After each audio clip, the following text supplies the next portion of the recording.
Hello student, कैसे हैं आप लोग। वेलकम है एक नए लेक्चर करंट इलेक्ट्रिसिटी में। और आज का टॉपिक है कॉम्बिनेशन ऑफ सेल। याद कीजिए, अभी तक हम लोग सीख रहे थे कि अगर बहुत सारा रेसिस्टेंस अगर सर्किट में कॉम्बिनेशन में है, सारे रेसिस्टेंस को हटा के एक सिंगल रेसिस्टेंस में रेसिस्टेंस का सीरीज पैरेलल कॉम्बिनेशन, बहुत सारा रेसिस्टेंस था, सारे हटा के सिंगल रेसिस्टेंस में उसका इक्विवेलेंट रेसिस्टेंस कितना होगा, अलग अलग कंडीशन में सीख रहे थे। और अब हम लोग रेसिस्टेंस का कॉम्बिनेशन के बजाय हम लोग बैटरी का कॉम्बिनेशन, सेल का कॉम्बिनेशन सीखेंगे, जहां पे पहले कंडीशन में बात करेंगे विच इज सीरीज कॉम्बिनेशन। कि अगर सर्किट में ऐसा बहुत सारा बैटरी है, हर एक का कुछ ईएमएफ होगा, हर एक का कुछ इंटरनल रेसिस्टेंस होगा। अभी 3 दिखा रहा है, ऐसा और भी बैटरी हो सकता है। एक के बाद एक लगातार कनेक्टेड है, दैट इज सीरीज में कनेक्टेड है। जब किसी रेसिस्टेंस के क्रॉस अगर किसी सर्किट में कनेक्टेड होगा तो सब मिलकर इसको कुछ करंट पास करेगा। मन करे तो तीनों का अलग अलग सोच के रिलेट कर सकते हैं, लेकिन चाहते हैं कि तीनों बैटरी मिलके जितना इफेक्ट इसके ऊपर डाल रहा है, तीनों को हटा के हम एक ऐसा बैटरी जिसका कुछ ईएमएफ होगा, ऐसा एक सिंगल बैटरी रिलेट करना चाह रहे हैं कि जितना सब मिलके इसके ऊपर इफेक्ट डाल रहा है, उतना अकेला इसके ऊपर इफेक्ट डालेगा। तभी सारे बैटरी को हटा के एक इक्विवेलेंट बैटरी जिसका कुछ ईएमएफ होगा और जिसका कुछ रेसिस्टेंस होगा, रिलेट करना चाह रहा है कि सारे बैटरी को हटा के कौन सा एक ईएमएफ का बैटरी सोचे, कितने इंटरनल रेसिस्टेंस का एक बैटरी सोचे कि जितना सब मिला के इसके ऊपर इफेक्ट डाल रहा है उतना अकेला इफेक्ट डालना चाहिए। अतः आप बोल सकते हैं कि ये सारे के बदले अकेला बैटरी काफी है, दैट इज इक्विवेलेंट ईएमएफ, कुछ equivalent internal resistance series combination में रिलेट करना चाह रहे हैं। सारे बैटरी को हटा के एक सिंगल बैटरी का इफेक्ट उतना ही कहलाएगा। तो अब जब जितना सब मिलकर इसको करंट दे रहा है, उतना ये अकेला करंट दे। रिलेट करना चाह रहे हैं सेल का कॉम्बिनेशन। सारे को हटा के एक सिंगल बैटरी लिखना चाह रहे हैं। सारे को हटा के सिंगल बैटरी तब लिख सकते हैं जब सारा जितना मिलकर इफेक्ट दे रहा था उतना अकेला इफेक्ट देना चाहिए। अकेला इफेक्ट का मतलब होगा कि जितना सब मिलकर इसको करंट दे रहा था उतना अकेला करंट देना चाहिए। अब वहीं से रिलेट करना चाह रहा है कि सिंगल बैटरी का ईएमएफ कितना होगा, इंटरनल रेसिस्टेंस कितना होगा। एक चीज बोल सकते हैं कि जितना सब मिलकर करंट दे रहा है उतना अकेला। सब मिलके कितना करंट दे रहा है, तो लूप 1 है। और जब लूप 1 होगा, करंट हर जगह सेम होगा। आप ओम्स लॉ से एक लाइन में करंट निकाल सकते हैं फ्रॉम ओम्स लॉ। I बराबर V बाई आर में अगर इस लूप में बात कीजिएगा, सारा बैटरी अभी सिंपली अगर हेल्प में ही कंसिडर करें, सब एक ही जैसा कंसिडर करें, तो सारे का ईएमएफ ऐड होगा। डिवाइड बाय रेसिस्टेंस का बात कीजिएगा तो चाहे जिस तरह से बैटरी कनेक्टेड हो, सारा रेसिस्टेंस अपोज करेगा। लूप 1 था, करंट हर जगह से एक लाइन में निकल गया। सारा बैटरी मिलके जितना करंट इसको दे रहा है उतना ये अकेला वाला बैटरी देना चाहिए। अकेला बैटरी में एक ही ईएमएफ होगा, आर प्लस आर इक्वल। जितना सब मिलके दे रहा है उतना अकेला देगा, तभी वो इक्विवेलेंट कहलाएगा। दोनों को अगर कंपेयर करें तो आप बोल सकते हैं, जहां पे सारे बैटरी को हटा के अगर एक सिंगल बैटरी की तरह सोचे तो व्हाट इज द ईएमएफ। ये 3 बैटरी था, अगर और बैटरी रहेगा तो जोड़ लेंगे। सारे बैटरी को हटा के अगर एक सिंगल बैटरी का इंटरनल रेसिस्टेंस अगर निकाला जाए तो आर था, इस आर इक्विवेलेंट के जगह पे R1 plus R2 plus R3, 3 battery सोचे। अगर और बैटरी रहेगा तो कंटिन्यू उसी तरह जुड़ जाए। मतलब ऐसा चाहे जितना भी बैटरी रहे, अगर सारे का ईएमएफ जोड़ना है, सारे का इक्विवेलेंट निकालना है सीरीज में, तो सीधा जुड़ जाएगा, इंटरनल रेजिस्टेंस भी सीधा जुड़ेगा। इफ सम सेल आर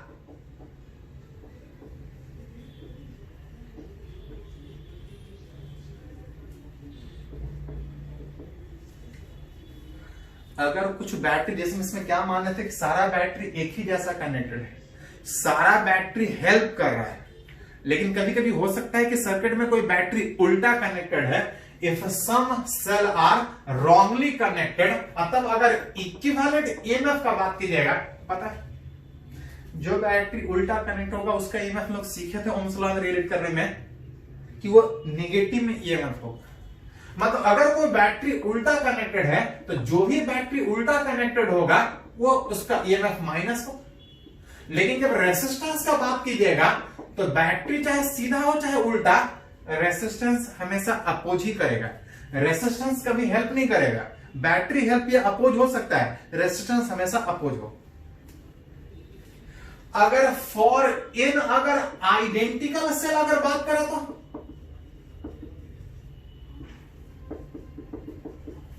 ऐसा ऐसा एन सेल हर एक का ईएमएफ सेम, इंटरनल रेसिस्टेंस है। ईएमएफ देख रहे थे, जब तक नहीं कुछ बोला जाए सीधा ही जोड़ के सोचेंगे। अगर सारा आइडेंटिकल है, ऐसा ऐसा एन आइडेंटिकल है, तो n equivalent E equivalent n ही होगा, आर इक्विवेलेंट।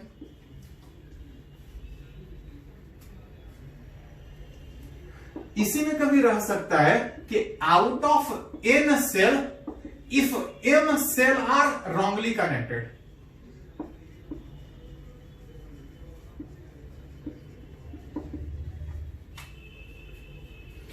जो सेल उल्टा था उसका ईएमएफ माइनस हो जा रहा था, रेसिस्टेंस लेकिन हमेशा प्लस में था। इसमें बोला जा रहा है कि टोटल उस n सेल में अगर m सेल अगर उल्टा में कनेक्टेड है, अतः आपसे पूछा जाए व्हाट इज इक्विवेलेंट ईएमएफ, तो n सेल सीधा था तो n, उसमें से अगर m नंबर सेल 10 में से 2, 10 में से 4, अगर m नंबर ऑफ सेल उल्टा कनेक्टेड है तो उसका ईएमएफ माइनस हो। अगर m सेल उल्टा में कनेक्टेड है तो माइनस कितना में होगा, me माइनस में होगा कि 2me माइनस में होगा। तो ध्यान रहे, जैसे अगर एग्जाम्पल अगर बात करें कि out of 5 cell if 2 cell are wrongly connected,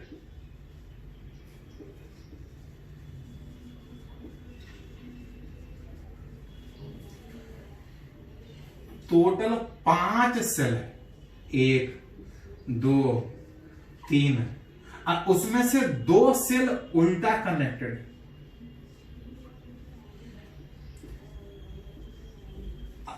अगर आपसे इक्विवेलेंट ईएमएफ पूछे तो देख सकते हैं कि जो बैटरी सीधा कनेक्टेड है वो वाला प्लस में, तो 3 प्लस, और जो बैटरी उल्टा है वो माइनस। जिसको रिलेट कीजिएगा तो जो ईएमएफ होगा वो कितना होगा, विच इज ई, 2 उल्टा है। एक्चुअली होता क्या है कि अगर सारा सीधा होता तो ईएमएफ 5 ही होता है, ईएमएफ 5 ही होता है, लेकिन उसमें से अगर 2 उल्टा है तो -2 नहीं 4 माइनस होगा। क्यों, ध्यान दीजिए थोड़ा सा, टोटल 5 होता लेकिन 2 उल्टा है तो खुद तो घटेगा ही घटेगा, लेकिन साथ साथ सर्किट में घट नहीं रहा है, उल्टा जुट रहा है, मतलब खुद तो घटेगा ही घटेगा और टोटल में माइनस भी करेगा, और जिसके कारण इक्विवेलेंट विच एन सेल में अगर m सेल हटा देते तो इतना होता है, हटाना ही है। उल्टा जुड़ने के कारण खुद तो घटे ही घटेगा, सर्किट में उल्टा इफेक्ट डालने के कारण इक्विवेलेंट ईएमएफ इस तरह से। अगर R इक्विवेलेंट का बात कीजिएगा तो सीधा जुटे चाहे उल्टा जुटे, रेसिस्टेंस हमेशा अपोज करता है, विच हर एक का कुछ इंटरनल रेसिस्टेंस होगा। अगर इसका R इक्विवेलेंट निकाला जाए तो 5R। तो इस तरह से अगर क्वेश्चन रहे तो आप रिलेट कर सकते हैं, मतलब कि अगर बहुत सारा बैटरी अगर कनेक्टेड हो सीरीज में, सारे को हटा के अगर सिंगल बैटरी कन्वर्ट करना है तो इस तरह से रिलेट कर सकते हैं। हाँ, एक चीज ध्यान दे सकते हैं कि अगर बैटरी सीरीज में जोड़ते हैं तो वोल्टेज बढ़ रहा है, सीधा उल्टा जोड़ेंगे तो गड़बड़ भी हो सकता है। बैटरी सीधा जोड़ रहे थे, नंबर ऑफ बैटरी जोड़ रहे थे, ईएमएफ बढ़ रहा था, मतलब सीरीज कॉम्बिनेशन में जब बैटरी जोड़िएगा तो वोल्टेज आपको ज्यादा मिलेगा।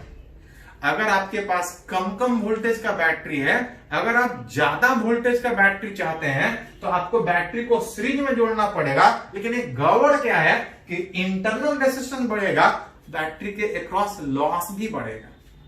मतलब सीरीज कॉम्बिनेशन ऑफ बैटरी का एक फायदा यह था, बेनिफिट यह था कि वोल्टेज बढ़ रहा था, लेकिन एक डिमेरिट भी था कि लॉस, इंटरनल रेजिस्टेंस, उसके क्रॉस लॉस बढ़ जाएगा।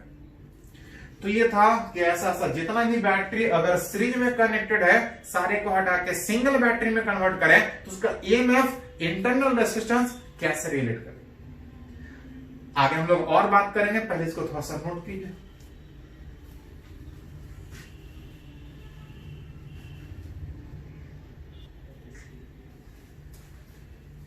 तो अभी हम लोग बैटरी का सीरीज कॉम्बिनेशन सीखे कि सारे बैटरी को हटा के एक सिंगल बैटरी के टर्म में किस तरह से कन्वर्ट कर सकते हैं।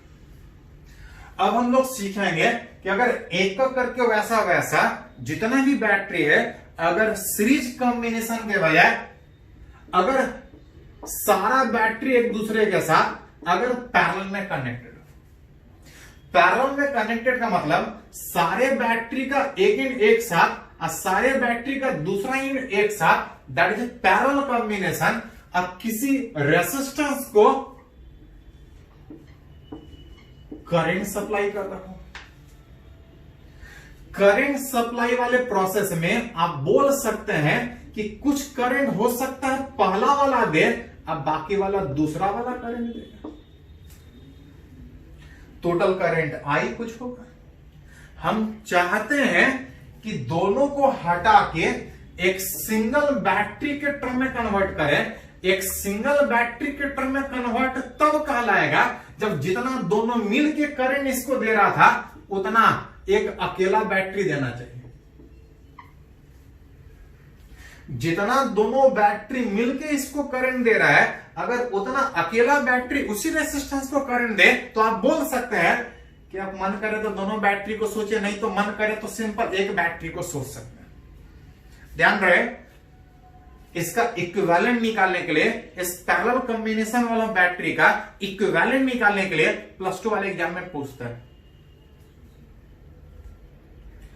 बैटरी इस तरह से पैरेलल में किसी रेजिस्टेंस के क्रॉस कनेक्टेड है, रिलेट करना चाह रहे हैं कि दोनों को हटा के कौन सा ऐसा बैटरी जोड़े कि दोनों का जितना मिला के इफेक्ट होगा उतना अकेला, इस अकेला बैटरी का ईएमएफ कितना होगा, रेजिस्टेंस कितना होगा, कुछ नहीं।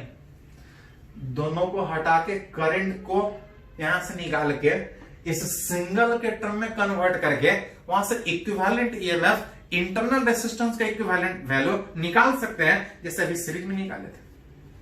उसके लिए पहले हमको करंट निकालना पड़ेगा। पिछले वाले केस में देख रहे थे कि लूप एक था, करंट हर जगह सेम था, एक लाइन में ओम्स लॉ से करंट निकल रहा था। लेकिन यहां पे अलग अलग लूप है और अलग अलग जगह पे करंट अलग अलग है, जिसके कारण आप एक बार में करंट नहीं निकाल सकते। लेकिन जब तक करंट निकालिएगा नहीं, इक्विवेलेंट ईएमएफ निकलेगा नहीं। मतलब करंट निकालने के लिए जितना अननोन है, दो अननोन है, आई और I1, आई और I1, हमको दो इक्वेशन लिखना पड़ेगा। दो इक्वेशन कहां से लिखाएगा, तो ऐसा हम लोग सीखे थे कि लूप ज्यादा हो और करंट निकालना हो तो Ohm's law, sorry Kirchhoff voltage law से लिख सकते हैं। फ्रॉम किरचॉफ वोल्टेज लॉ किसी भी क्लोज लूप में अलजेब्राइक सम ऑफ वोल्टेज का बात कीजिएगा, जीरो है। एक करके वोल्टेज का सम, ध्यान रहे, थोड़ा हल्का सा डेरिवेशन लेंदी है, लेकिन +2 वाले एग्जाम में पूछता है। बाकी में तो फॉर्मूला से भी काम चल जाएगा। अलजेब्राइक सम ऑफ वोल्टेज किसी भी क्लोज लूप में जीरो में हमको दो अननोन दिख रहा है, दो इक्वेशन लिखना पड़ेगा। ऐसा करते हैं, एक बाहरी बाहर लूप लिख लेते हैं, एक अंदर ही अंदर। इन अगर आउटर लूप अगर ए मिली अगर बाहर ही बाहर अगर एक लूप अगर ए कंसीडर करें तो from Kirchhoff's voltage law A का करके वोल्टेज का सम 0 होगा। उसमें साइन कन्वेंशन में आगे बढ़ने के बाद वोल्टेज बढ़ा तो प्लस, वोल्टेज घटा तो माइनस, प्रॉपर साइन कन्वेंशन में। बैटरी के क्रॉस हमको पता होता है कि कौन हाइयर कौन सा लोअर। रेसिस्टेंस के क्रॉस थोड़ा सा पहले दिखा लीजिए कि कंफ्यूजन से बच जाइए। करंट इधर मान रहे हैं मतलब ये वाला हाइयर है, ये वाला लोअर। करंट इधर मान रहे हैं मतलब ये वाला हाइयर है, ये वाला लोअर। करंट इधर मान रहे हैं, ये हाइयर, ये लोअर। बैटरी के क्रॉस को पता है कि कौन सा लोअर कौन सा हाइयर। उस आउटर लूप में कहीं से भी स्टार्ट हो सकते हैं। अगर यहीं से स्टार्ट होके एक करके बाहर ही बाहर अगर घूमे तो यहां से आगे बढ़ेंगे तो सबसे पहले रेसिस्टेंस, यहां प्लस था यहां माइनस है, आगे बढ़ने के बाद वोल्टेज घट रहा है माइनस। आई करंट था इनटू रेसिस्टेंस। इसके क्रॉस आगे बढ़िएगा तो माइनस से प्लस, प्लस में जा रहे हैं, प्लस में। यहां से स्टार्ट करेंगे, जब तक रास्ते में कोई मिलेगा नहीं वोल्टेज नहीं चेंज करेगा। प्लस से माइनस, वोल्टेज घट रहा है, आई इंटू आर, एक करके क्लोज लूप में घूमेंगे, वोल्टेज का सम 0। दो अननोन है, आई और I1 सोल्व करने के लिए एक इक्वेशन और चाहिए। इन अगर इनर लूप, अगर इस अंदर वाले लूप में, इस अंदर वाले लूप में ही अगर कंसीडर करें और अगर यहीं से स्टार्ट हो तब प्लस से माइनस, माइनस, आगे बढ़ने में वोल्टेज घट रहा है तो माइनस। करंट था इस रास्ते में I minus I1 into are. यहां से माइनस से प्लस तो प्लस E2। और आगे बढ़ेंगे जब तक एलिमेंट नहीं मिलेगा वोल्टेज नहीं चेंज करेगा। प्लस से माइनस, माइनस, एक करके लिखेंगे तो 0। थोड़ा सा ब्रैकेट अगर तोड़ दिया जाए, minus I into R2 minus minus plus I1 into R2 plus E2 minus I into R is equal to 0। हमको क्या चाहिए? हमको चाहिए कि जितना दोनों मिलकर करंट दिया उसको निकालें कि कंपेयर करके सिंगल बैटरी में कन्वर्ट कर सके। मतलब हमको I चाहिए, I चाहिए तो I1 को हटाना पड़ेगा। I1 यहां भी है, I1 यहां भी है, यहां R1 है, यहां R2 है। आप ऐसा कर सकते हैं, इसमें R2 से मल्टीप्लाई कर दीजिए, इसमें R1 से मल्टीप्लाई कर दीजिए। एक माइनस में एक प्लस में तो दोनों को जोड़ दीजिए। फ्रॉम इस वाले इक्वेशन में R2 से गुणा कीजिए और दूसरा वाला एक माइनस में एक प्लस में तो जोड़ना पड़ेगा। इस इक्वेशन में R1 से मल्टीप्लाई कीजिए, I1 वाला फैक्टर हट जाएगा, I निकल जाएगा, I निकल जाएगा तो सिंगल बैटरी में उसको कन्वर्ट कर सकते हैं। R2 से जब मल्टीप्लाई किया था तो ये वाला फैक्टर हट जाएगा, उसको नहीं लिखते। लेकिन R2 से मल्टीप्लाई किए थे तो वहां पे जो आएगा E1 इंटू R2, यहां पे आएगा I into R into R2, क्योंकि R2 से मल्टीप्लाई किए थे। ये वाला फैक्टर कटा है, ये वाला फैक्टर तो बच रहा। इस वाले इक्वेशन में R1 से मल्टीप्लाई किए थे तो ये वाला फैक्टर कट रहा था, ये वाला फैक्टर बच रहा था। R1 से मल्टीप्लाई किए थे तो I R1 R2 ऐड कर रहे थे तो साइन कन्वेंशन में कोई चेंज नहीं, सीधा पे जुड़ जाएगा। ये वाला कैंसिल था, E2 में R1 से मल्टीप्लाई किए थे प्लस E2 इंटू R1। इस वाले में भी R1 से मल्टीप्लाई होगा, I into R into R2 बराबर कितना है? हमको I चाहिए, सारा I वाला फैक्टर उधर ले जाइए, सारा I वाला फैक्टर उधर लेके जाइएगा तो इधर जो बचेगा वो E1 R2 plus E2 R1। इधर ये बचेगा और सारे वाला I वाला फैक्टर को उधर लेके जाइएगा तो I तो कॉमन निकलेगा, बाकी सारा फैक्टर नीचे आ जाएगा। कितना आएगा? I से कॉमन निकलने के बाद R R2, यहां से कॉमन निकालने के बाद, अच्छा इस इक्वेशन में R1 से मल्टीप्लाई होता, R2, यहां पे R1, यहां पे R1 R2।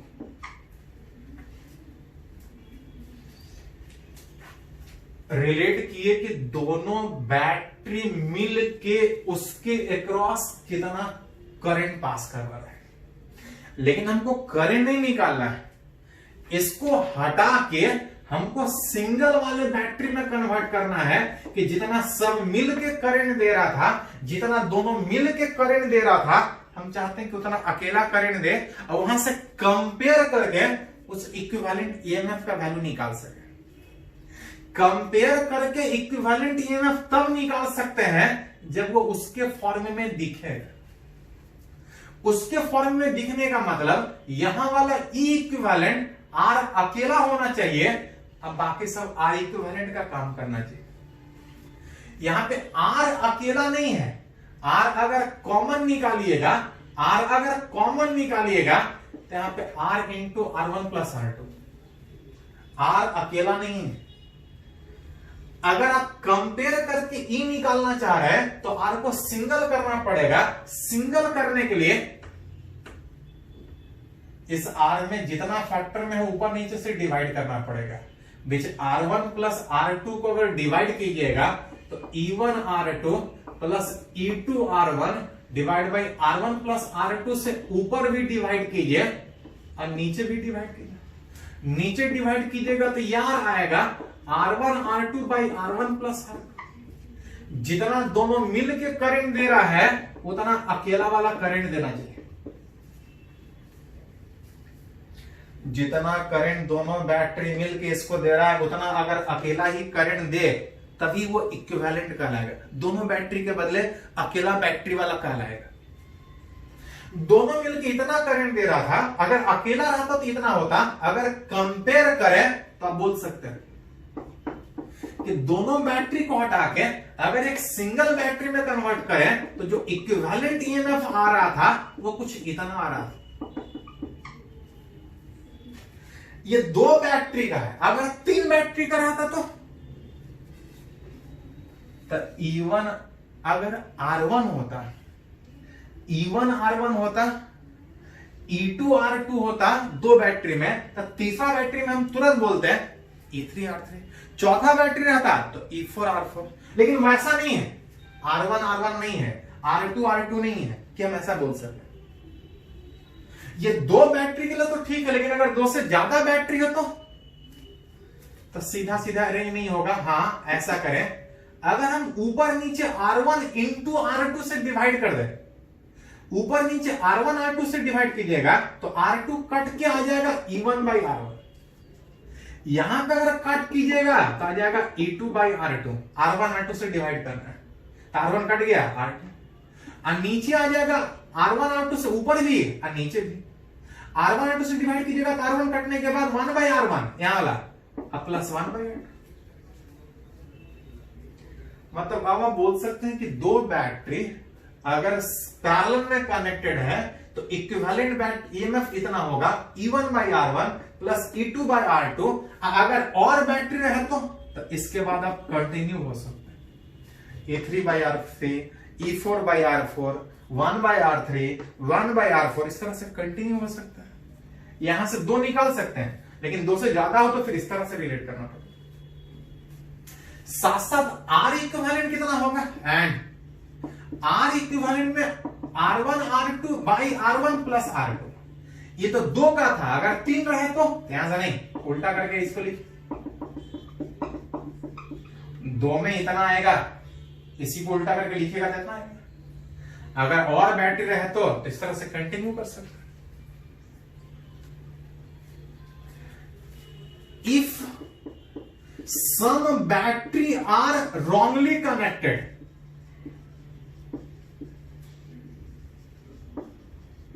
अगर उसमें से कुछ बैटरी अगर उल्टा में कनेक्टेड हो तो कुछ नहीं, जो बैटरी उल्टा में कनेक्टेड होगा उसका ईएमएफ माइनस हो जाएगा। लेकिन जो रेसिस्टेंस है उल्टा जोड़िए सीधा जोड़िए उसको कोई फर्क नहीं पड़ता।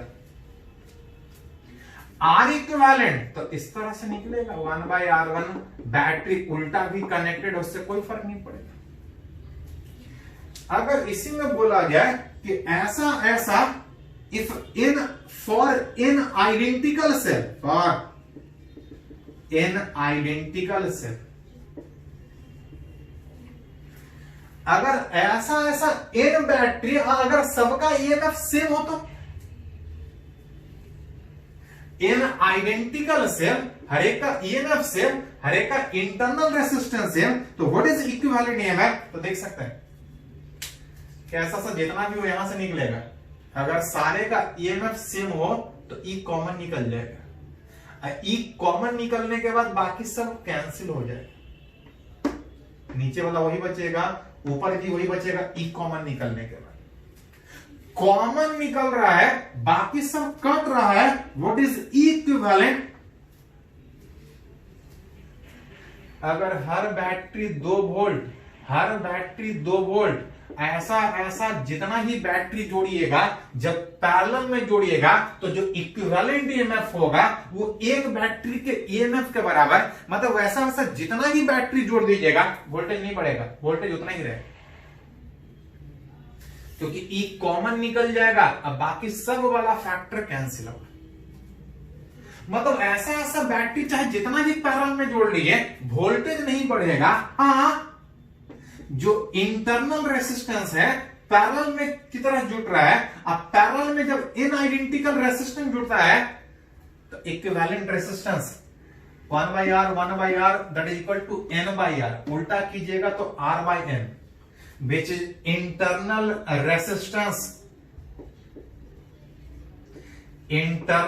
resistance decreases। ध्यान दीजिए थोड़ा सा, जब बैटरी को सीरीज में जोड़ रहा था लगातार, इससे पहले सीखा था, सीरीज में जोड़ रहा था, वोल्टेज बढ़ रहा था लेकिन लॉस भी बढ़ रहा था क्योंकि इंटरनल रेसिस्टेंस बढ़ रहा था। सीरीज में वोल्टेज भी बढ़ रहा था लेकिन लॉस भी बढ़ रहा था, उसका अपना मेरिट भी था और डिमेरिट भी था। इस पैरेलल वाले केस में देख रहे हैं कि वोल्टेज नहीं बढ़ रहा है, वोल्टेज नहीं बढ़ रहा है, लेकिन जो इंटरनल रेसिस्टेंस है घटने के कारण जो बैटरी के क्रॉस लॉस होगा वो घटेगा। सीरीज में वोल्टेज बढ़ रहा था और पैरेलल में लॉस घट रहा है।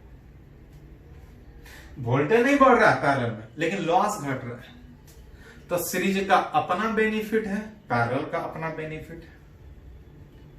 इसलिए जहां भी हैवी एप्लीकेशन होता है, जहां इंडस्ट्री में हैवी बहुत ज्यादा अगर बैटरी का यूज अगर आप चाहते हैं तो न बैटरी को सीरीज में जोड़ा जाता है न बैटरी को सीधा पैरेलल में जोड़ा जाता है। कुछ बैटरी सीरीज में जोड़ा जाता है और वैसा वैसा बैटरी पैरेलल में भी जोड़ा जाएगा, मतलब कुछ सीरीज में जुटेगा कुछ पैरेलल में जुटेगा। सीरीज का अपना बेनिफिट कि वोल्टेज बढ़ा रहा है, पैरेलल का अपना बेनिफिट कि लॉस घटा रहा है।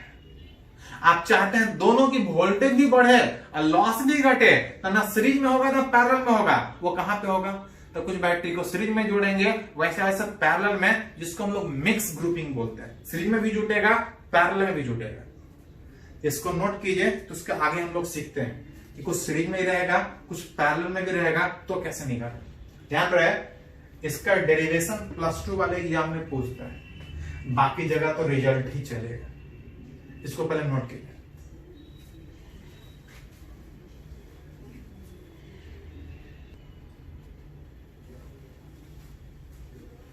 तो अभी हम लोग सीखे कि अगर ढेर सारा बैटरी अगर सीरीज में हो तो सारे का इक्विवेलेंट कितना होगा, ढेर सारा बैटरी अगर पैरेलल में हो तो सारे का इक्विवेलेंट कितना होगा। लेकिन दोनों का अपना अपना बेनिफिट था, सीरीज कॉम्बिनेशन का अपना बेनिफिट था, पैरेलल का भी अपना बेनिफिट है। चाहते हैं कि दोनों का बेनिफिट हो उठे। सीरीज में वोल्टेज बढ़ रहा था लेकिन लॉस भी बढ़ रहा था, पैरेलल में वोल्टेज नहीं बढ़ रहा था लेकिन लॉस घट रहा था। चाहते हैं कि वोल्टेज भी बढ़े और लॉस भी घटे, तो वैसे में ना सीरीज में जोड़ेंगे बैटरी को ना पैरेलल में जोड़ेंगे, वैसे में बैटरी को हम लोग मिक्स ग्रुपिंग में जोड़ते हैं। मिक्स ग्रुपिंग में करते क्या है कि ऐसा ऐसा ढेर सारा सेल एक ग्रुप में जोड़ते हैं और वैसा वैसा एक नहीं नंबर ऑफ ग्रुप बनाते हैं। मतलब कुछ सीरीज है, कुछ सेल सीरीज में होगा और कुछ पैरेलल में कंबाइन होगा। थोड़ा सिंपल मानने के लिए अगर मान के चले कि let n be the total number of identical cell, ऐसा अगर टोटल n सेल है, हर एक का ईएमएफ सेम होगा, हर एक का इंटरनल रेसिस्टेंस सेम होगा, ऐसा n सेल है, उस n सेल में कुछ एक ग्रुप में, इस एक ग्रुप में ऐसा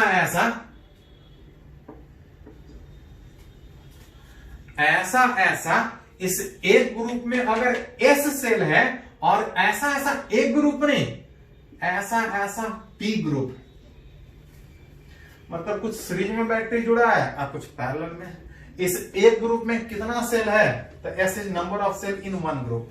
हर ग्रुप में अभी थोड़ा सिंपल मानने के लिए आइडेंटिकल मानते हैं कि पहले ग्रुप में भी s सेल, दूसरे ग्रुप में भी s सेल, तीसरे ग्रुप में भी s सेल, ऐसा जितना भी ग्रुप में है हर एक में s सेल, और वैसा कितना ग्रुप, वैसा p group, page number of groups. सब मिलके किसी एक्सटर्नल रेसिस्टेंस को करंट सप्लाई कर रहा होगा। चाहते हैं कि सारे बैटरी को हटा के एक सिंगल बैटरी की टर्म में कन्वर्ट करें, जिसका कुछ ईएमएफ होगा और जिसका कुछ इंटरनल रेसिस्टेंस होगा।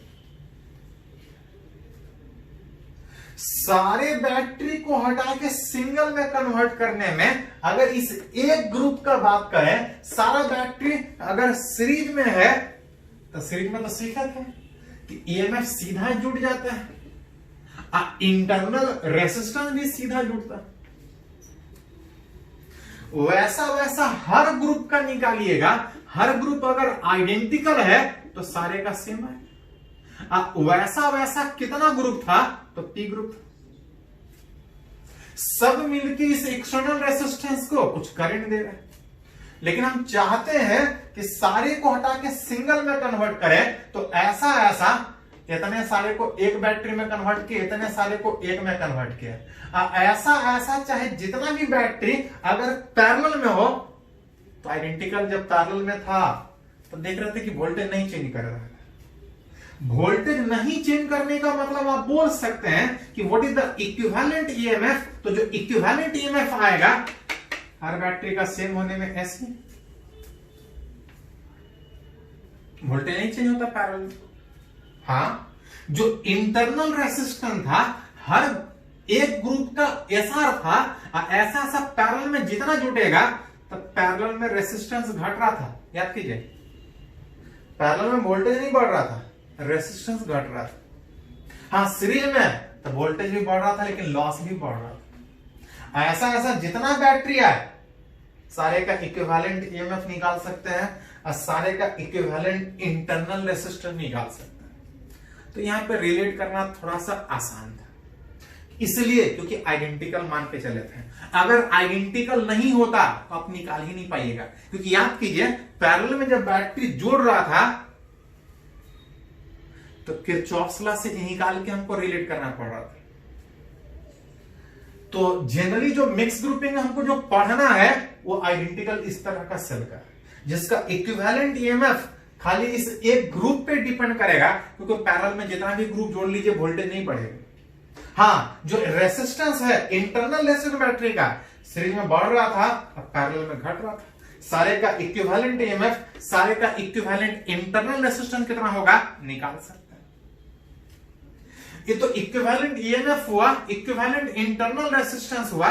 इसमें कभी कभी एक और चीज पूछा जाता है, देखिए थोड़ा सा, करंट इन लूप कितना हो, करंट अक्रॉस रेसिस्टेंस कितना हो।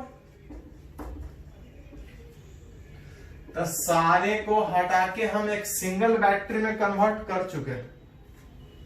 तो आपको करंट निकालना है तो यहां से निकालने के बजाय इस एक सिंगल से लिख सकते हैं। अगर उस एक सिंगल से लिखें तो ईएमएफ कितना था, एक बार थोड़ा सा लिख लीजिए। ईएमएफ था इक्विवेलेंट और रेसिस्टेंस कितना था, तो आर प्लस आर इक्विवेलेंट। जहां से इक्विवेलेंट ईएमएफ कितना था एसई, अब प्लस आर इक्विवेलेंट कितना S R by P. S ऊपर भी है नीचे भी है, अगर ऊपर नीचे डिवाइड कर दे तो इसको हटा के ऐसा लिख सकते हैं। क्या निकला? तो सारे को हटा के बैटरी निकाल चुके हैं, सिंगल कितना रेसिस्टेंस के क्रॉस करंट कितना होगा निकाल सकते हैं। बैटरी का इक्विवेलेंट ईएमएफ तो रीड कर ही सकते हैं, करंट भी निकाल सकते हैं, लेकिन यहां पे एक और क्वेश्चन पूछा जाता है, करंट निकालने के बजाय कभी कभी ये पूछा जाता है कि सारे बैटरी को हम किस तरह से जोड़ें, ऐसा ऐसा कितना बैटरी सीरीज में जोड़े और ऐसा ऐसा कितना ग्रुप बनाए, बैटरी को किस तरह से जोड़े, किस तरह से ग्रुपिंग करें, कितना सेल सीरीज में, ऐसा ऐसा कितना पैरेलल में, किस तरह से ग्रुप करें कि सारा बैटरी मिलके उस रेसिस्टेंस को जो करंट दे रहा था, इतना करंट दे रहा था, रिलेट करना चाह रहा है कि करंट मैक्सिमम कब होगा। करंट मैक्सिमम होगा when R by S plus R by P का वैल्यू मिनिमम होगा।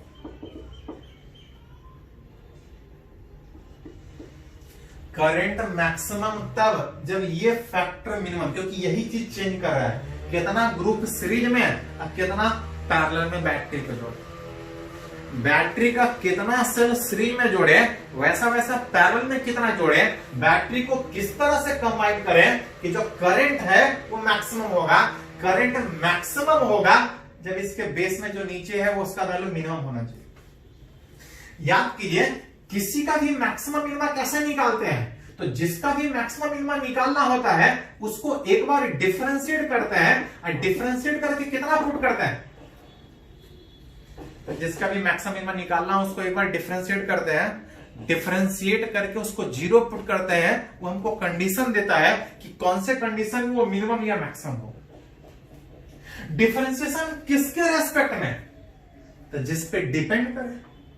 डिपेंड किस पे कर रहा है, तो डिपेंड एस पे कर रहा है। साथ साथ जब हम एस चेंज करेंगे, ध्यान देखो ऐसा ऐसा कितना बैटरी था, तो एक ग्रुप में एस, एक ग्रुप में एस, ऐसा ऐसा पी ग्रुप, तो टोटल बैटरी का नंबर कितना होगा,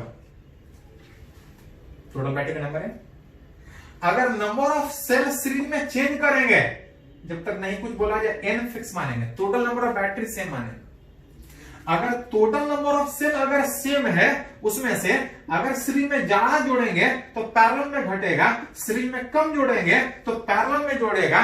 चाहते हैं ऐसा जोड़े for a given cell, obviously जितना बड़ा बैटरी लेंगे और बैटरी लेंगे तो करंट और ज्यादा हो। चाहते हैं कि करंट मैक्सिमम निकाले,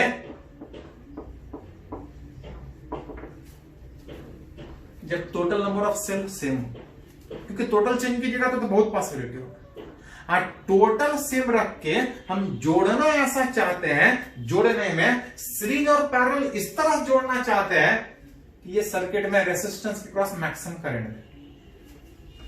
करंट मैक्सिमम देगा, जिस पे डिपेंड करे उसका वैल्यू ये जीरो, ये मिनिमम होना चाहिए तो वो मैक्सिमम होगा। इसका वैल्यू दो चीज पे डिपेंड कर रहा था, एस पे और पी पे।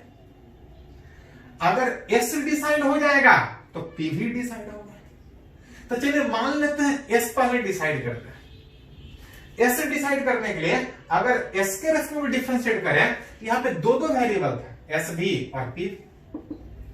इस पी को हटा के क्या लिख सकते हैं, एन बाई एस, कि यहां भी एस फैक्टर हो, यहां भी S, total number of battery same constant रहे, एक्सटर्नल रेसिस्टेंस वही रहे, हर बैटरी का इंटरनल रेसिस्टेंस सेम रहे। डिफरेंशिएट करेंगे तो R बाहर हो जाएगा, 1/s का डिफरेंशिएशन -1/s² प्लस R/n बाहर रहेगा, s ऊपर जाएगा, इस s का डिफरेंशिएशन 1, इसका डिफरेंशिएशन कितना, तो ये मैक्सिमम होगा जब ये मिनिमम होगा, ये मिनिमम होगा जब इसका डिफरेंशिएशन 0 होगा। इसका डिफरेंशिएशन 0 होने का मतलब थोड़ा सा अरेंज करिएगा, R बटा S स्क्वायर बराबर R बाई एन। यहां पे इस n का वैल्यू कितना था, पहले हटा दे फिर वापस अरेंज कर दिया। n का वैल्यू कितना था, s इंटू पी। एस वाला फैक्टर हट जाएगा, एस वाला फैक्टर हटने का मतलब हेंस आप लिख सकते हैं R बाई एस बराबर R बाई पी। मतलब इसका वैल्यू और इसका वैल्यू जिस समय बराबर होगा ये मिनिमम होगा, ये मिनिमम होगा, लेकिन जो करंट है वो मैक्सिमम होगा। जिसको थोड़ा सा अगर क्रॉस मल्टीप्लाई करें तो R बराबर लिख सकते हैं एस आर बाई पी। इस एस आर बाई पी का वैल्यू क्या था,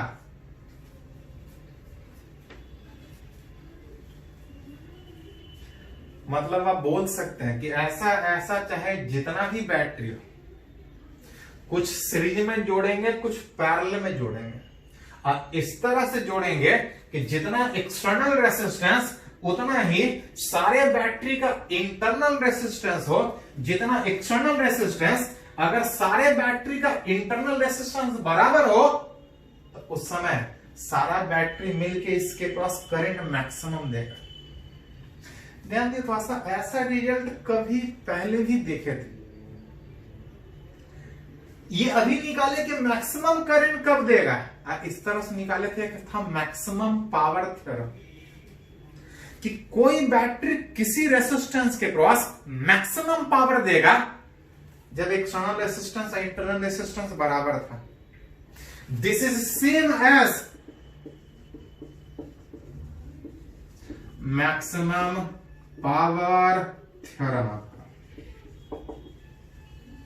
मतलब बोल सकते हैं कि जब अकेला बैटरी था तो मैक्सिमम पावर का कंडीशन अलग था और करंट मैक्सिमम का कंडीशन अलग था। एक बैटरी करंट मैक्सिमम देता था जब उसको शॉर्ट सर्किट करते थे, लेकिन जब बैटरी को मिक्स ग्रुपिंग अगर इस तरह से कर रहे हैं तो जिस कंडीशन में करंट मैक्सिमम दे रहा है उसी कंडीशन में पावर भी मैक्सिमम दे रहा है। मतलब मिक्स ग्रुपिंग का एक और बेनिफिट है कि जिसमें करंट मैक्सिमम निकाल रहे होंगे उसी समय बैटरी मैक्सिमम पावर दे रहा होगा। एक बैटरी के केस में करंट मैक्सिमम किसी और कंडीशन में था, पावर मैक्सिमम किसी और कंडीशन में था, लेकिन इस कंडीशन में जब बैटरी को मिक्स ग्रुपिंग कर रहे हैं, जिस कंडीशन में करंट मैक्सिमम हो रहा है उसी कंडीशन में पावर भी मैक्सिमम हो। तो कभी कभी इस पे एक बेस्ट न्यूमेरिकली पूछता है, एक आके एग्जांपल भी बात करेंगे, पहले फर्स्ट को नोट कीजिए।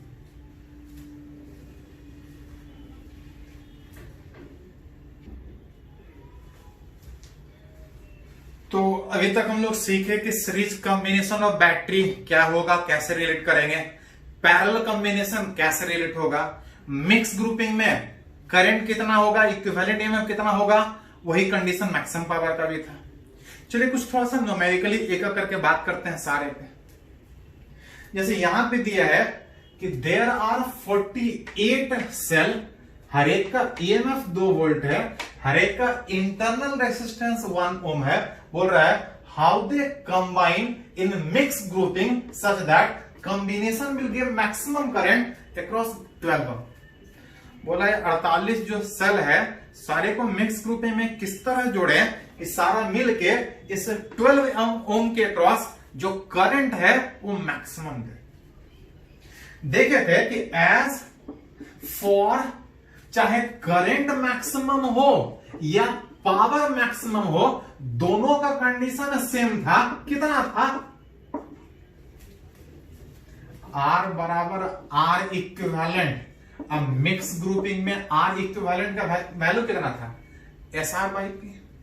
जहां पे S बता रहा था कि कितना सेल सीरीज में, अब P बता रहा था कितना सेल, कितना ऐसा ऐसा ग्रुप बन रहा था। जहां पे total number of cell N का वैल्यू कितना था, तो एक ग्रुप में इतना सेल, इतना टोटल, अगर इतना ग्रुप है तो टोटल नंबर ऑफ सेल इतना था।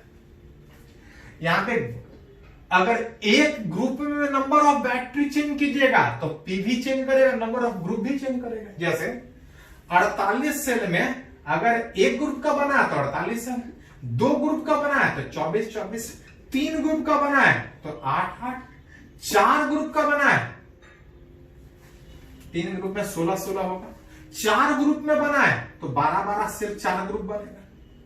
वही पूछ रहा है कि बैटरी को किस तरह से ग्रुपिंग करें, किस तरह से कंबाइन करें कि जो करंट हो वो मैक्सिमम हो। पता है कि करंट मैक्सिमम पहुंचता या पावर मैक्सिमम पहुंचता, मिक्स ग्रुपिंग में दोनों का कंडीशन सेम होता है, मैक्सिमम पावर का भी और मैक्सिमम करंट का। कितना? तो R बराबर R इक्विवेलेंट। उस R इक्विवेलेंट का वैल्यू कितना? SR by P। जहां पे 2 अननोन है, 2 अननोन में आप चाहें तो इस P को हटा के N/S लिख सकते हैं। इस S को ऊपर लेके जाइएगा तो उस S बराबर इधर आके आ जाएगा NR/R। ऐसा इतना ग्रुप जहां पे टोटल नंबर ऑफ सेल कितना? 48, एक्सटर्नल रेसिस्टेंस कितना? 12, हर एक का इंटरनल रेसिस्टेंस 1। इसका देख सकते हैं 12 बाहर निकलेगा, यहां से 4 बचेगा, 4 का रूट 2 एंड P बराबर कितना? N/S। 48 सेल टोटल था, एक ग्रुप में 24 सेल, दैट इज ऐसा कितना group? That is there is 2 group and each group have 24 cell. Grouping अलग अलग तरीके से हो सकता है, लेकिन इस 12 ओम रेसिस्टेंस के क्रॉस 12 के वजह अगर रेसिस्टेंस कुछ और होता, एक्सटर्नल रेसिस्टेंस अगर कुछ और होता तो वहां पे कुछ और बात होती। 48 सेल में एक ग्रुप में 24 सेल, दूसरे ग्रुप में 24 सेल, वैसा 2 ग्रुप बनाएंगे, अतः जो कॉम्बिनेशन होगा वो मैक्सिमम करंट देगा। मैक्सिमम करंट देगा with what is the maximum current का वैल्यू? तो सारा बैटरी अगर मिक्स ग्रुपिंग में इस तरह से जोड़ा जाए, R बराबर R इक्विवेलेंट में, तो करंट मैक्सिमम होगा।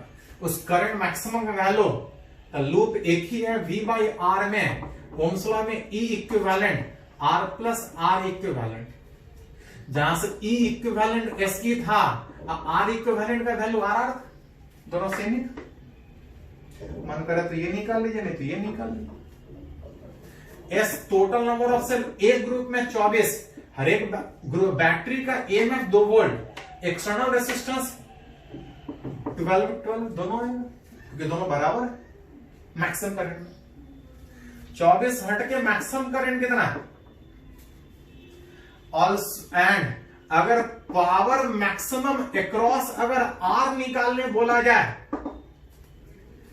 करंट जिस समय मैक्सिमम होगा उस समय पावर भी मैक्सिमम होगा। इस मिक्स ग्रुपिंग में करंट निकाल चुके हैं, पावर कितना होगा रेसिस्टेंस के क्रॉस?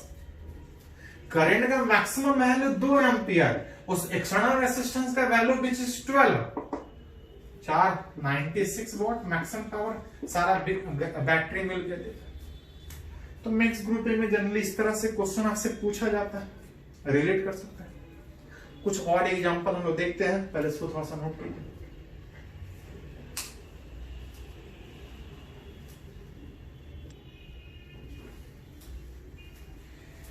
तो अभी हम लोग सीखे series combination, parallel combination, mix combination, mix पे एक एग्जांपल भी सीखे। थोड़ा सा वापस अगर पैरेलल कॉम्बिनेशन पे कुछ एग्जांपल बात करें तो इस तरह से दोनों जेईई मेन में पूछा हुआ है, इस तरह से आईआईटी एडवांस में भी पूछा, थोड़ा सिंपल ही जाता था, इसलिए जेईई मेन वाला क्वेश्चन दे रहा है। बोल रहा है कि कुछ बैटरी या कुछ रेसिस्टेंस कॉम्बिनेशन में है, लूप क्लोज है, करंट पास कर रहा होगा, लेकिन करंट पूछने के बजाय बोल रहा है इस ए और बी के बीच का पोटेंशियल डिफरेंस निकाल रहे। अगर हम इस कनेक्शन में करंट निकाल लें तो एक बैटरी और एक रेसिस्टेंस, इंटरनल रेसिस्टेंस हो सकते हैं। अगर हम करंट निकाल लें तो इस ए और बी के बीच टर्मिनल वोल्टेज, याद कीजिए टर्मिनल वोल्टेज बैटरी के क्रॉस कितना था? तो ईएमएफ के बराबर था जब बैटरी यूज नहीं होता था, E माइनस IR था जब बैटरी यूज हो रहा था, जब बैटरी चार्ज हो रहा था E प्लस IR। लेकिन वो तब पता चलेगा जब हम करंट निकालेंगे। तो एक तरीका कि सर्किट में अलग अलग जगह करंट पहले निकालिए तब इस ए और बी के बीच का वोल्टेज निकाल सकते हैं, लेकिन लेंथी होगा, पहले करंट निकालना पड़ेगा। सिंपली खाली करंट पूछने के बजाय पोटेंशियल डिफरेंस पूछ रहा है, इसको अगर सोचना चाहें तो आप बोल सकते हैं कि इस ए और बी के अक्रॉस जिसके अक्रॉस हमको चाहिए, अगर इसको एक बैटरी सोचे और साथ में इस बैटरी का इंटरनल रेसिस्टेंस, इधर भी एक बैटरी सोचे और साथ में जो दो रेसिस्टेंस दिख रहा है, अगर दोनों को इसका एक इंटरनल रेसिस्टेंस सोचे, अगर एक बैटरी और साथ में ये जो दो रेसिस्टेंस है, अगर इसका एक इंटरनल रेसिस्टेंस सोचे,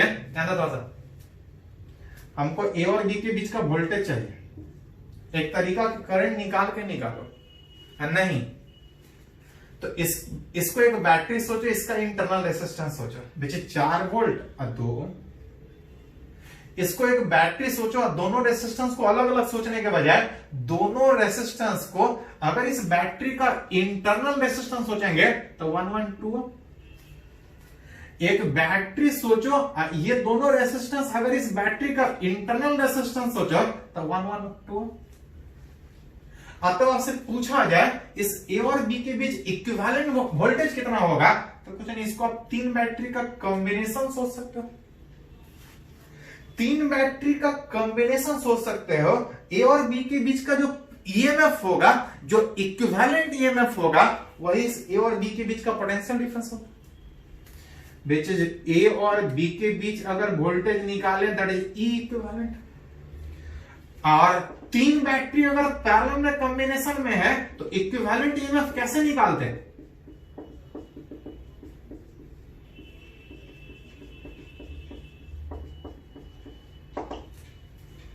जहां से पहले बैटरी का ईएमएफ 2/2 इंटरनल रेसिस्टेंस, दूसरे केस में 4/2, तीसरे केस में 4/2 और डिवाइड बाय 1/2 प्लस 1/2 प्लस 1/2।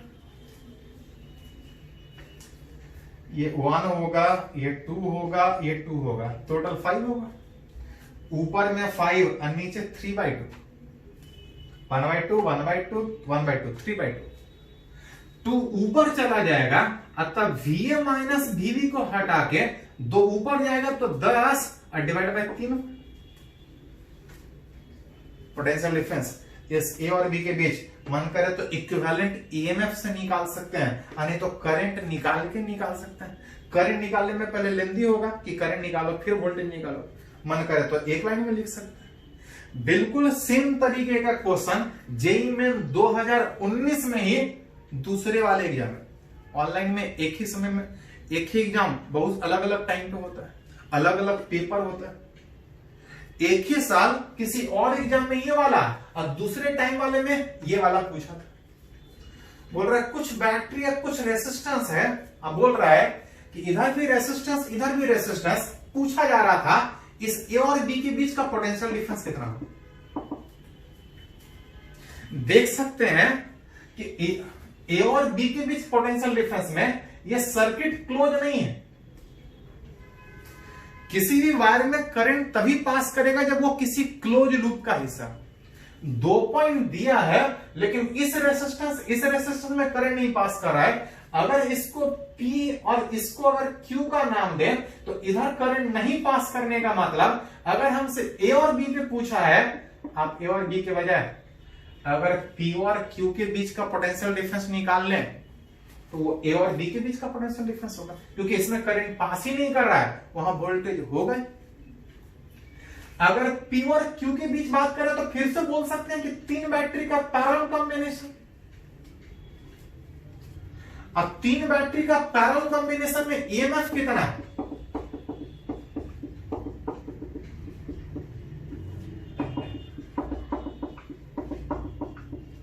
जो इक्विवेलेंट ईएमएफ होगा वही टर्मिनल वोल्टेज होगा। पहला वाला बैटरी ईएमएफ 1 इंटरनल रेसिस्टेंस 1, दूसरा बैटरी ईएमएफ 2 इंटरनल रेसिस्टेंस 1, तीसरा बैटरी ईएमएफ 1 इंटरनल रेसिस्टेंस, सारे केस में 1 दिख रहा है।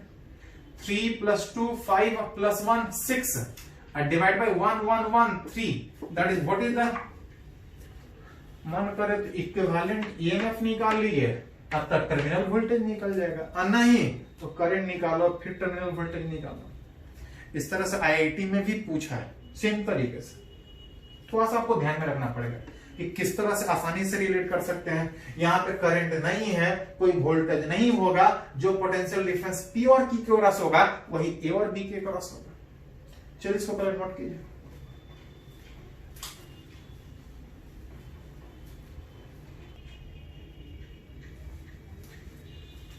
तो अगर एक दो एग्जाम्पल अगर और इस कॉम्बिनेशन ऑफ सेल पे बात करें, देखिए यहाँ पे एक पूछा हुआ क्वेश्चन है, नीट में पूछा है 2018 में, बोल रहा है एक battery consist of N cell. एक बैटरी में ऐसा ढेर सारा सेल, एन सेल है, ईच हैविंग कुछ ईएमएफ कुछ internal resistance are connected in series. वैसा वैसा जितना भी बैटरी है सारे को सीरीज में कनेक्ट किए हैं, वैसा वैसा कितना सेल है, तो बोल रहा है एन सेल। हर एक का कुछ ईएमएफ होगा, हर एक का कुछ इंटरनल रेजिस्टेंस होगा, आइडेंटिकल है, ईच हैविंग सेम है, और सारे को अगर बोल रहा है draw the graph of current I versus n if ends of battery are short circuit. उस बैटरी के एंड को ऐसा ऐसा इसमें एन सेल है, अगर सारे का एंड अगर शॉर्ट सर्किट करें तो पता है कि करंट पास करेगा। अब पूछ रहा है कि उस करंट का वैल्यू अगर हम नंबर चेंज करें, एन चेंज करें, बैटरी और जोड़े तो जो करंट है इस लूप में किस तरह चेंज करेगा उसका ग्राफ ड्रॉ करना। ग्राफ खींचने के लिए पहले करंट निकालना पड़ेगा। करंट इन अगर लूप निकाला जाए, लूप एक ही है, हर जगह करंट सेम होगा, from Ohm's law V by R, जहां से रिलेट कीजिएगा। अगर आइडेंटिकल बैटरी है तो सारे का ईएमएफ जुड़ जाएगा, और रेसिस्टेंस में सारा इंटरनल ही है, बाकी तो एक्सटर्नल है ही। ऐसा ऐसा एन सेल में ईएमएफ एनई जुटेगा, रेसिस्टेंस एनआर जुटेगा, और तब जब करंट का बात कीजिएगा एन कैंसिल आउट, आई बराबर E by R, and it is independent of जो करंट है एन ऊपर नीचे सेम फैक्टर। मतलब बैटरी ऐसा ऐसा चाहे जितना बढ़ाना है बढ़ा लीजिए, बैटरी बढ़ेगा, ईएमएफ भी बढ़ेगा, इंटरनल रेजिस्टेंस भी बढ़ेगा, लेकिन एन वाला फैक्टर कैंसिल आउट होने के कारण उस नंबर के इंडिपेंडेंट करंट होगा। जब ग्राफिकली खींचने का बात कीजिएगा उस आई वर्सेस एन में, तो एन चाहे जितना बढ़ाना है बढ़ा लीजिए, जो करंट है वो सेम रहेगा। कितना होगा? आई बराबर ई बाई आर। तो ये नीट 2019 और 18 में पूछा था। हाँ, किसी भी एग्जाम में पूछ सकता है, उस तरह से तरीका थोड़ा सा समझना है। जैसे एक और एग्जाम्पल अगर इस पे अगर बात करें, ये आईआईटी एडवांस में पूछा हुआ है क्या? देखो सा बोल रहा है कि व्हेन टू आइडेंटिकल बैटरी, दोनों का कुछ रेसिस्टेंस है, each are connected in series, identical है, ईएमएफ भी सेम होगा, ईएमएफ नहीं दिया है, इंटरनल रेसिस्टेंस सेम होगा, दिया है 1 ओम, बोल रहा है connected in series across a resistance R. बोल रहा पहले केस में वो सीरीज में जुड़ा है। क्या जुड़ा है सीरीज में? तो ऐसा ऐसा दो बैटरी सीरीज में जुड़ा है, किसके अक्रॉस? एक एक्सटर्नल रेसिस्टेंस आर के अक्रॉस। बोल रहा है कि rate of heat produce, rate of heat produce मतलब power, rate of heat produce power, पहले केस में जो पावर है बोल रहा है J1 है। करंट अगर निकाल ले उस रेसिस्टेंस के पास पावर बोला है तो आप निकाल सकते हैं। लूप एक है, करंट सीधा निकलेगा, I बराबर V बाई आर का होल स्क्वायर इंटू आर में ईएमएफ ऐसा ऐसा दो गो, रेसिस्टेंस में बात कीजिएगा R और प्लस दो गो इंटरनल रेसिस्टेंस। इसका होल स्क्वायर इंटू आर। ये पहले केस में J1 दिया था, अब दूसरे केस में बोल रहा है when the same battery are connected in parallel, बोल रहा है जो दोनों बैटरी है दोनों को सीरीज में जोड़ने के बजाय अगर पैरेलल में जोड़े, दोनों बैटरी को सीरीज में जोड़ने के बजाय अगर दोनों बैटरी को अगर पैरेलल में जोड़े उसी एक्सटर्नल रेसिस्टेंस के क्रॉस, तो बोल रहा है हीट J2 प्रोड्यूस है, पावर दूसरे केस में J2 है। अगर हम करंट निकाल लें इस दूसरे केस में तो I²। दोनों बैटरी को हटा के आप एक सिंगल बैटरी एक सिंगल रेसिस्टेंस में कन्वर्ट कर सकते हैं। ईएमएफ पैरेलल में नहीं बढ़ता है, इंटरनल रेसिस्टेंस घटता है R/2। करंट आसानी से निकाल सकते हैं दूसरे केस में, E बाय रेसिस्टेंस R/2 इसका होल स्क्वायर। पहले केस में पावर निकला, दूसरे केस में पावर निकला, और साथ में दिया है गिवन कंडीशन, दिया है गिवन कंडीशन कि जो पहले केस में पावर था और जो दूसरे केस में पावर था वो 2.25 J2। पहले केस में पावर अगर लिखिएगा 4E² R divide by R plus, R का वैल्यू बैठा देते हैं, R+2 का होल स्क्वायर। दूसरे केस में अगर लिखिएगा E² R, दो ऊपर चला जाएगा तो 4 बाई R²। जहां से इस R का वैल्यू 1 में उसको हटा दीजिए, 1 लिख देते हैं, 4E² R हट जाएगा,